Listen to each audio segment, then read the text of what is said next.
এক গরিব লোক মসজিদের বাহিরে বসে কাঁদছিল।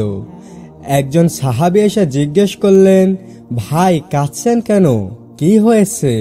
লোকটি বলল, আমার জুতা নেই, পায়ে কাঁটা বিঁধে যায়, নামাজে যেতে পারি না।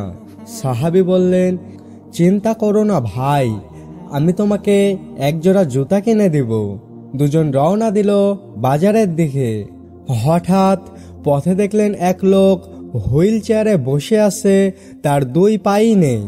তখন সাহাবী বললেন, দেখো ভাই, তোমার জুতা নেই তাই তুমি কাঁদছো, কিন্তু এই মানুষটার তো পাই নেই, তাই তোমার যা আছে সেটার শুকর করো, কারণ কারো কাছে তো সেটাও নেই।